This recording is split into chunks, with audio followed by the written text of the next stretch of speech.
Hello bachcho, let's read our question.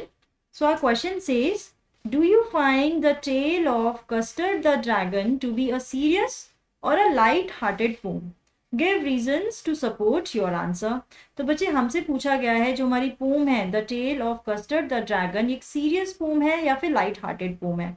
तो बच्चों हम सबने पोम पढ़ी है और ये पोम बहुत ही जॉयफुल है और बहुत ही हंसी भी आती है इस पोम को पढ़ते वक्त। तो चलिए समझते हैं अपना answer. The tale of Custard the dragon is a light hearted poem. It has been return in a joyful and musical rhyming scheme. ठीक है, हमें पता है कि जो इसकी स्कीम यानी राइम स्कीम है, जो इसकी साउंड है वो भी बहुत जॉयफुल है. ठीक है, the name of the Belinda's pet are very funny, यानी बलिंडा ने अपने पेट का नाम क्या क्या लिखा हुआ है, इंक, ब्लैंक, मस्टर्ड. ठीक है, और जो ड्रैगन है जो कि इतना फियर्स एनिमल है उसका बहुत ही क्यूट नेम कस्टर्ड रखा हुआ है, जो कि जब बच्चे पढ़ते हैं इसको तो बहुत ही हंसी आती है, बहुत ही फनी लगते हैं उनके पेट्स के name. All pets except the dragon boast about their bravery which is unexpected and humorous for the readers. यानी कि सारे पेट्स यानी ड्रैगन को छोड़कर बाकी सारे पेट अपनी ब्रेवरी के बारे में बोस्ट करते हैं कि हम बहुत ब्रेव हैं. ठीक है, जो कि बहुत अनएक्सपेक्टेड है रीडर्स के लिए कि एक कस्टर्ड यानी कि ड्रैगन के सामने जो एक छोटा सा माउस है या छोटा सा आपका जो किटन है वो भी अपनी ब्रेवरी को ब्रैग कर रहा है और उसके बारे में बोस्ट कर रहा है, जबकि जो ड्रैगन है वो बिल्कुल भी कुछ नहीं कहता. ठीक है, अपनी ब्रेवरी के बारे में या अपने नेचर के बारे में. तो इसको पढ़ के रीडर्स को बहुत ही हंसी आती है, ह्यूमरस लगता है पोम को पढ़ना.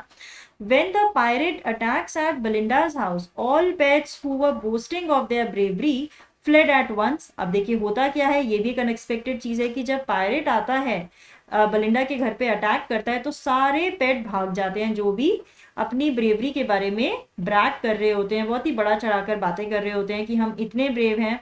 And turn out to be coward, वो सारे ही कावर्ड दिखते हैं. And on the other hand Custard the dragon who did not boast, जो कि हमारा जो कस्टर्ड है जो हमेशा बोलता है कि मुझे नाइस सेफ केज में रहना है, वो बल्कि बोस्ट भी नहीं करता अपनी ब्रेवरी के बारे में, अपना फियर्स नेचर या अपना फियर्स जो उसका अपीयरेंस है उसके बारे में कुछ नहीं बोलता कभी भी, लेकिन वो ही अपने आप को प्रूफ करता है.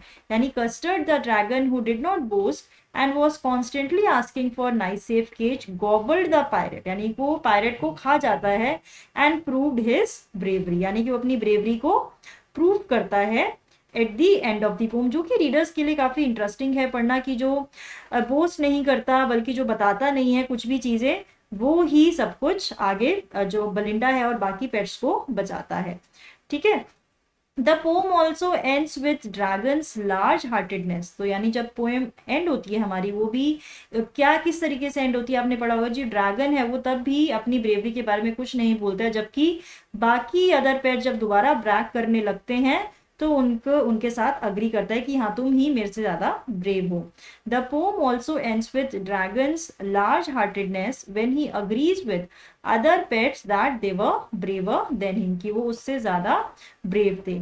तो बच्चों ये जो पूरी पोम थी यानी जो एक बैलेड की फॉर्म में, एक तो ये क्यों लगती है क्योंकि म्यूजिकल है, यानी इसकी जो राइम स्कीम है वो बहुत ज्यादा म्यूजिकल है, जॉयफुल है.